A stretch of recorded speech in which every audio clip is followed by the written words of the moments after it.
Hello everyone, Pie My Cake here. Today I'm going to be listing what I consider to be the top 7 fundamental fun facts for the Walt Disney World Resort. What do I mean by fundamental fun facts? Well, these are sort of the first things you'll find when you start learning more about Walt Disney World, the things most Disney Parks fans probably already know.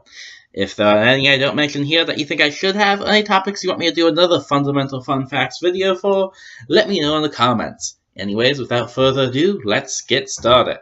When you wish upon a star. Disney parks do more than just take you into the worlds of Disney films. They immerse you in a new adventure where you are the star. This starts right when you enter the Magic Kingdom with Main Street USA, where you first get immersed in your real-life cinematic journey. The red brick walkways represent the red carpet of a movie premiere. The posters for the attractions and rides you see as you enter under the train station serve as the previews for your adventures to come. The names on the buildings of Main Street are the names of the people who made this park a reality. Thus, they serve as the credits at the end of your journey on your way out of the park. And the food stands selling popcorn right at the entrance are meant to bring to mind the flavors and familiar scents of a movie theater concession stand, helping to further immerse you with a full sensory experience. And to sell popcorn. When you wish upon a star. Not many people realize that much of the Magic Kingdom is actually on the second floor. See, one thing that always bothered Walt about Disneyland back in California is that cast members had to walk through the park to get to where they had to go. This led to sometimes seeing characters and cast members in places that don't match their location, like people dressed as cowboys from Frontierland in the futuristic Tomorrowland. When designing the East Coast Park, Walt thought of a solution to this problem, the utilidors, a series of tunnels underneath the park that house maintenance stuff, offices, storage, and more, as well as allowing characters and cast members to travel throughout the park hidden away, an elaborate way to keep all the backstage stuff backstage, and out of view of guests. But due to how swampy Florida is, digging the tunnels into the ground wasn't really an option. Thus, the utilidors were built and the rest of the park built on top of them. These tunnels represent a level of dedication to immersive theming seen in few other parks around the world. When you wish upon a star. At the end of Walt's life, he was trying to get a different kind of project off the ground from the movies and theme parks he was known for. He became interested in city planning and wanted to build a new community using cutting-edge technology with a focus on public transportation and other ways to make life better for everyone, a true city of the future that could put tomorrow's ideas to use today. This city was the biggest motivating factor for the Florida project, which grew into Walt Disney World. But not everyone at the Walt Disney Company had as much faith in his ideas as Walt did, and after his death, plans for the experimental prototype Community of Tomorrow were all but cancelled, at least in its current form, though a portion of the model for Walt City can still be seen to this day on the Tomorrowland Transit Authority People Mover over in the Magic Kingdom, and the idea for the experimental prototype Community of Tomorrow went on to become Epcot, the second park built in Florida. While not as ambitious or revolutionary as a city would have been, Epcot was rather a unique theme park, focusing on lofty ideas such as the world coming together, how to live in harmony with the planet, where we have come from as a species and where we might be going, a permanent World's Fair that sought to educate as much as entertain. And while the current day Epcot may not be quite as ambitious, distinct, and inspiring as it once was, it does still deal with the lofty themes that unite all of mankind, even if it's just to get wasted at the Food and Wine Festival. When you wish upon a star.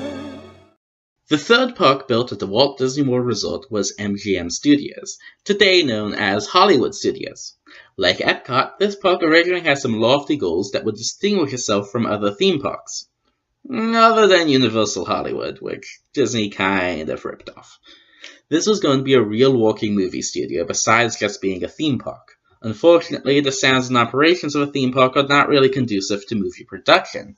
But a few things were actually worked on here, including Ernest Saves Christmas and The Newsies, which were at least partially filmed on the Streets of America section of the park, which has sadly since been demolished to make way for the upcoming Star Wars Galaxy's Edge.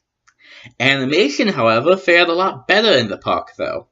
with many of Disney's later hand-drawn films having been made at the animation studio right in the park, including Brother Bear and Mulan. But as Disney transitioned from classic hand-drawn animation to CGI animation, the studio stopped being used, and the transition of Hollywood studios from a studio to a regular theme park was completed.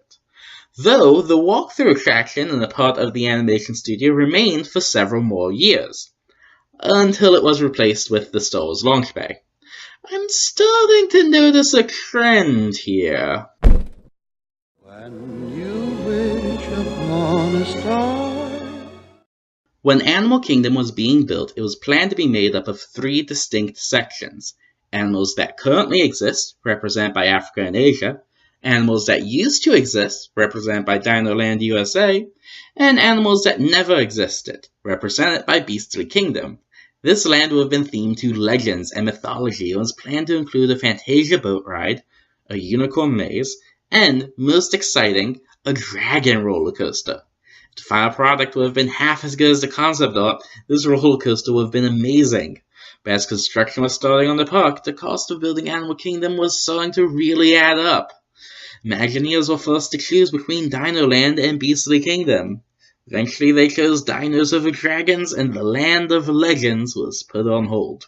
Camp Mini Mickey was built as a temporary placeholder land in a space originally meant for Beastly Kingdom, and today the recently opened Pandora the World of Avatar fills that spot.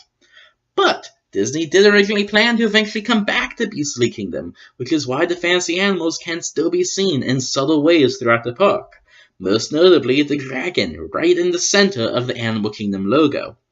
Maybe someday Disney will let us visit this world of magical creatures, but for now, Beastly Kingdom is just a myth. When you wish upon a star. Fictional animals did eventually make their way to Animal Kingdom, though. In 2006, Expedition Everest, an exciting roller coaster through the Forbidden Mountain, opened and brought the fearsome Yeti to life in Animal Kingdom. Standing 25 feet tall and boasting a downright incredible range of motion, the Yeti in Expedition Everest is one of, if not the, most impressive animatronics in the world. Well, it was one of the most impressive in the world. After only a few short months of operation, the Yeti's foundation cracked slightly. In order to keep the mountain from breaking further, the Yeti had to be set to operate in its B mode. What is B mode, you may ask? Well, it is turning the Yeti's movement off completely and using a strobe light to simulate motion. That's right, the most impressive animatronic ever built has been reduced to an oversized stuffed animal with a blinky light on it. That being said, the strobe actually is quite effective, especially with how fast the trains move through the room with the Yeti. While no one as impressive as it once was, even in its B mode, the Yeti is an awesome and intimidating figure. Now we are about 10 years later and the Yeti still has not been fixed. A number of rumors as to why have spread across the internet. Some say the Yeti would need to be removed to fix the issue, and that can't happen without basically taking apart a large portion of the mountain.